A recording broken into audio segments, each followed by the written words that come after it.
Some YouTubers have recently mentioned they might quit YouTube altogether. They write that in a video title and in text on their thumbnail. But then they don't quit YouTube. Rather, in their video, they talk about suddenly experiencing lower amounts of views and watch time, which we YouTubers know translates to lower amounts of revenue. I've also experienced this, but I didn't want to write my video title in that way, like quit YouTube? Question mark.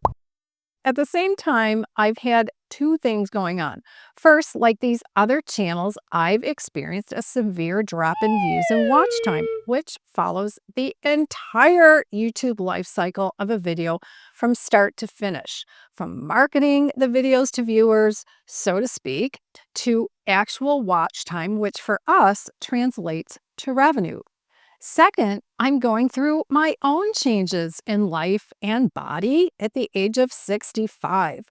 I wonder if my viewers are going through similar things too, since the majority of my viewers are women over 55.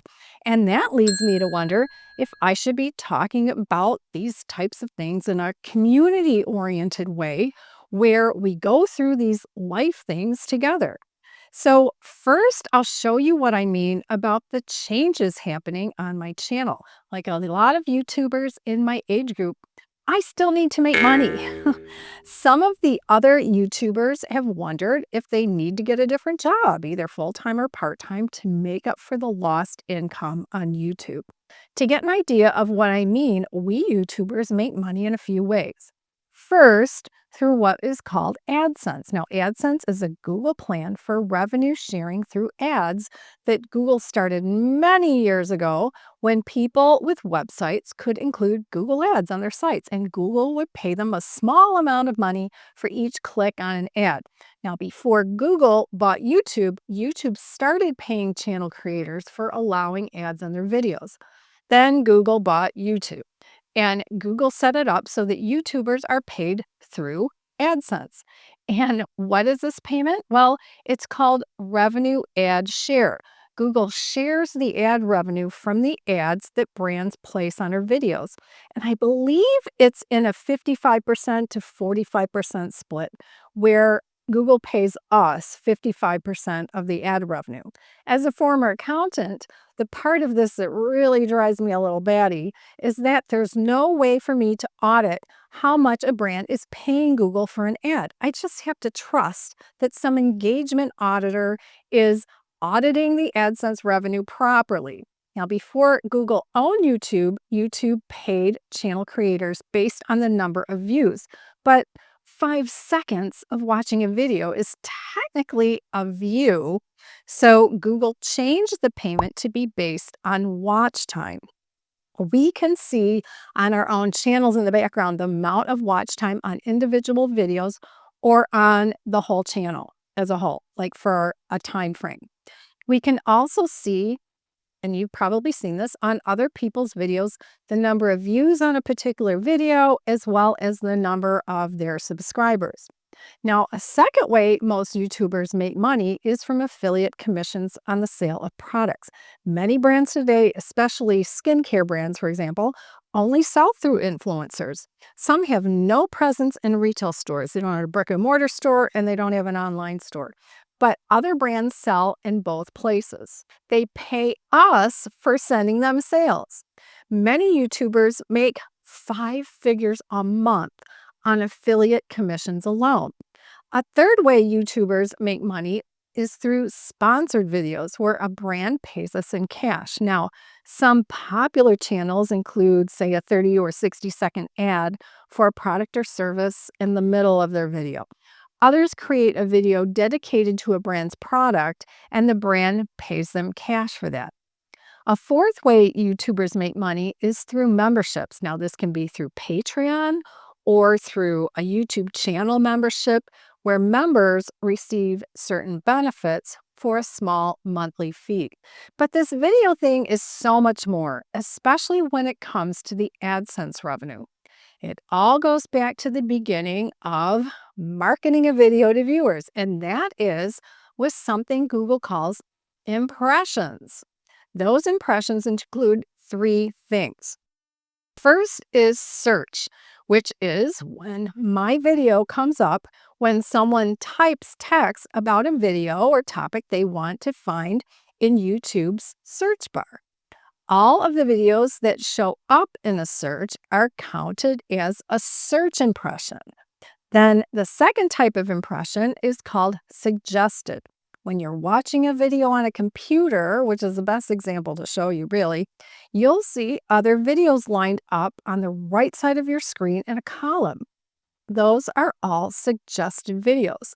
As I scroll down the screen, YouTube counts each of those videos I see as suggested, even if I don't click them. So I'll just stop here and say, for all of these videos, YouTube just counted my view of each thumbnail image shown here as suggested, even if I don't click it. And for this channel creator's suggested number for that video, it just now increased by 1. And it did that for all of the videos in this right column. Suggested videos also come up sometimes at the end of another video. Sometimes you'll watch a video to the end and you'll see about a dozen thumbnails of videos you can click next to watch. All of those videos you see just got their count of suggested increased by 1. And then the third type of impression is called browse. Now, when you first open YouTube on the Home tab, which is on the left side of the screen on a computer or at the bottom of the screen on mobile, YouTube will show you a few videos, and those are called browse. Now, most of the time, you don't even see videos you subscribe to or channels you subscribe to. If you want to stick with your subscribed channels, you can click or tap subscriptions, and you'll see browse videos there too.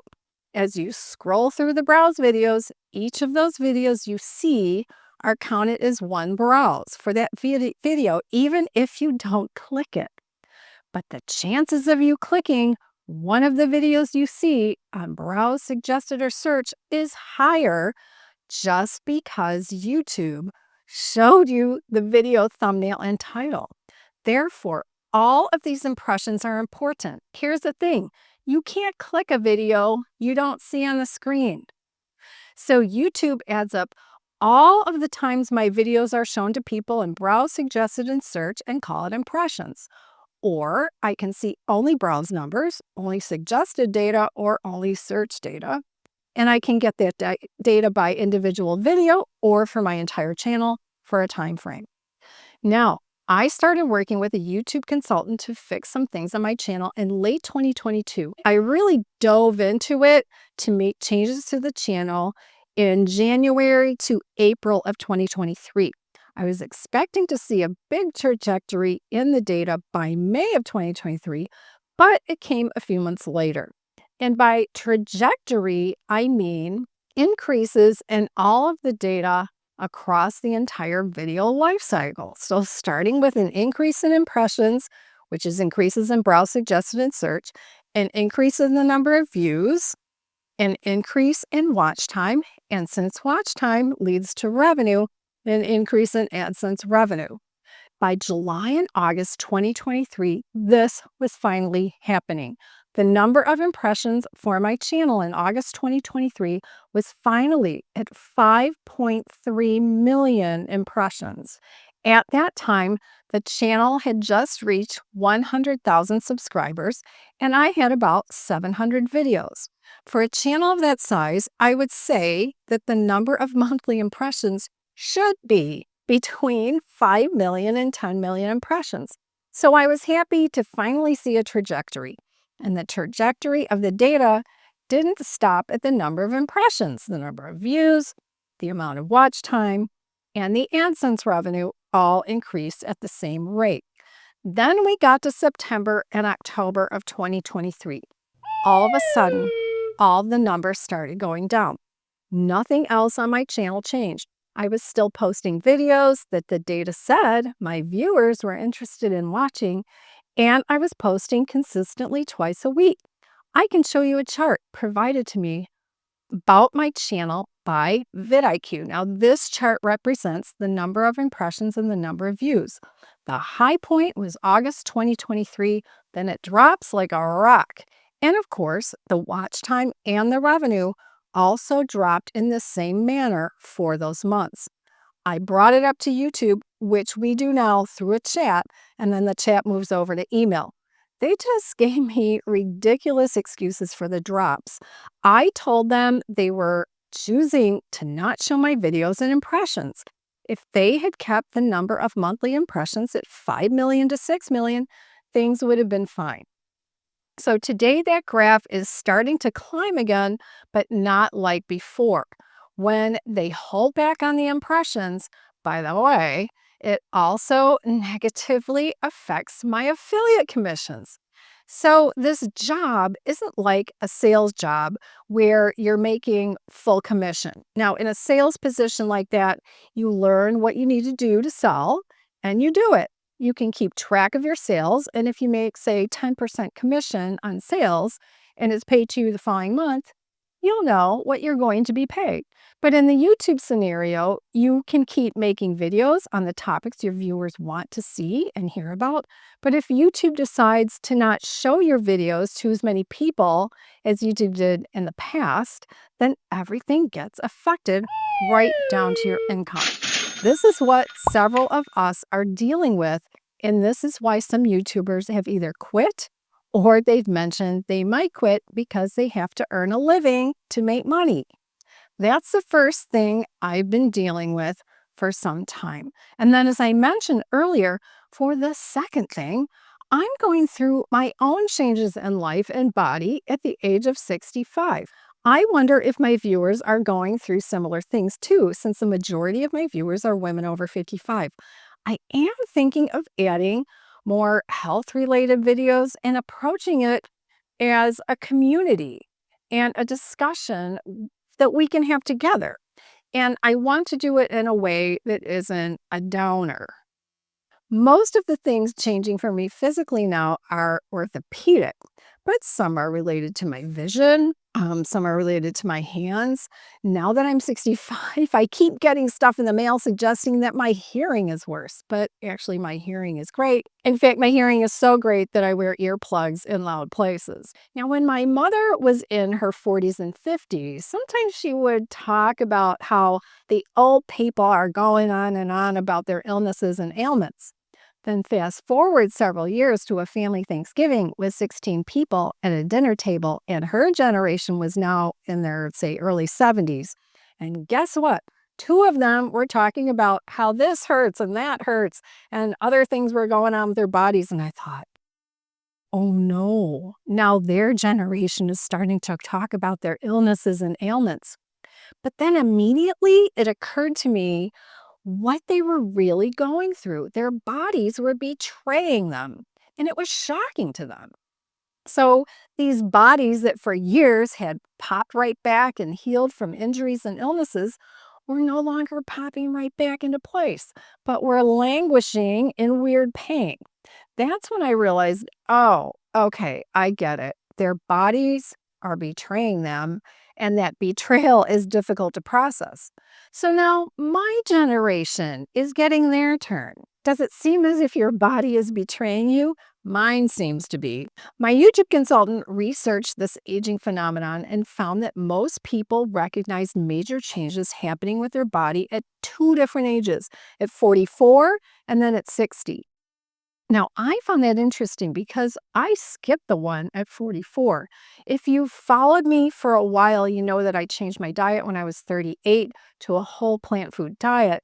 It transformed everything. My health in my 40s and well into my 50s was great. Now, I had a subtle shift internally at menopause when I was 53. It wasn't a health change per se, but I experienced more of an attitude change at 53. It was like an I don't care what you think kind of attitude change. But now at 65, I'm experiencing odd, unexpected things. Like when I was driving for 2 days on vacation, I felt strange shooting pains in my hips and upper legs, like right out of the blue. I do stretching exercises daily. I'm back at a gym working out, but I had these shooting pains after sitting in the car for about 4 hours. And I've made that drive for the last 2 years, so it's nothing new.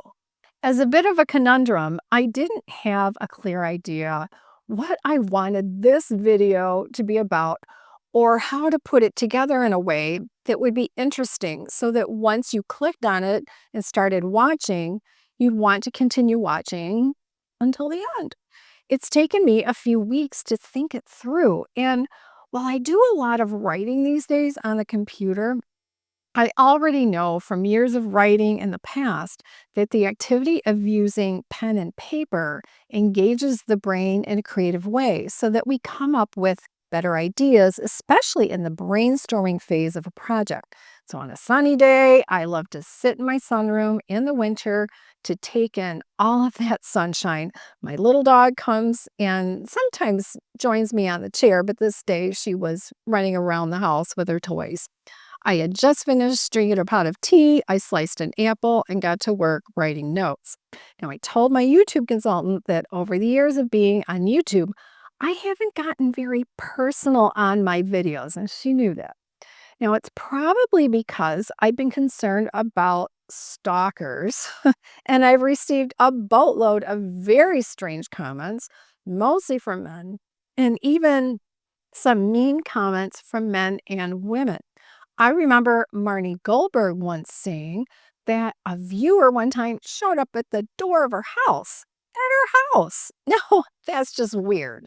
But Marnie also said in another video, and I'll repeat it here for me, if you ever see me at a restaurant or you see me at an airport or at a store or some other public place, please come by and say hello. So, how do I get more personal here on YouTube and how do I create more of a community? I'm open to your suggestions, so please write your ideas in the comments below the video. What topics are you interested in? What topics would you like to see me cover?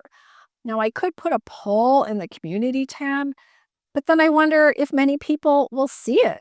And I wonder that because showing my subscribers a poll is part of impressions. And I already told you how impressions are done for my channel. So, who's going to see the poll anyway? So, by the way, YouTube has said if they see the number of views on my video increase, then they say they'll push out my videos more often in impressions. We'll see. And that brings me to the next thought. And some of my friends have asked me this, which is they ask me how they can help. Well, here are a few ideas how you can help to ensure my channel sticks around. 1. Subscribe to my channel. Click or tap the subscribe button. 2. After you subscribe, click or tap the little bell. On a computer, go to the gray subscribe button, click the little down arrow. It's defaulted to personalize, but I'm going to suggest that you click all. On a phone, tap the same little drop down arrow, but if you have notifications disabled like I do, you'll get this message. So just do it on a computer. It's so much easier. 3. Then every few days, click or tap the little bell in the top right of your screen to see what videos are new for the channels you subscribe to and whose little bell you tapped earlier. Now, this is for all of your subscriptions, not only for my channel. 4, if you realize you haven't seen my videos in a while, type GloryB-TV into the YouTube search field to find one or more of my videos. 5, watch my videos to the end. Now, here's a secret. YouTube doesn't know if you're watching or not. 6, click or tap the thumbs up button under the video. 7, write a comment in the comments section below the video. It can be short, it can be long, just a comment. 8, send the link to the video to a friend. 9, open the description box below each video you watch and take a look around to see what other information is in there. 10, sign up for my email newsletter. Now, I send it about once or twice a month, and in the email, you'll find recent videos, a few products you might like, sometimes a healthy, delicious recipe, sometimes a book recommendation. And when you sign up, you'll also receive my best anti-aging tips in a 3-page document. Other videos I posted lately have been about topics for women over 50 and for people wanting to get healthier. Some have had to do with reversing osteoporosis naturally. Others have been about great results using castor oil topically. I've done one on styling leggings for winter, and I found a pair of thick leggings that are great for cold weather. And as I'm filming, I just posted a video about how to make vegan butter using fresh corn. It's corn butter. Lately, I've had several brands reach out to me to work with me to get their products in front of people. Two of them include newer skincare brands developed by dermatologists. One of them that I'm testing now is called One Skin. The other I'm waiting to receive, and it's spelled TRNR and pronounced Turner. I love bringing these topics and products to you. Now, in Angie's Hot and Flashy video recently, she talked about her channel and she said it's taking her a lot more time to create and edit videos these days. Unfortunately, as I've gotten older, I've gotten slower, and I would really love to be able to still be able to make 2 videos a week for you guys, like long form videos, but it's just so hard. I mean, it used to take me 6 to 8 hours to edit a video. Now it takes me like 10 to 15 hours to edit a video because 'cause I'm just slower. It's just the way it is. It's happening to me too. Another aging thing. After planning and filming, it takes like 6 to 8 hours to edit a video. Then I still need to create a thumbnail and a description box text.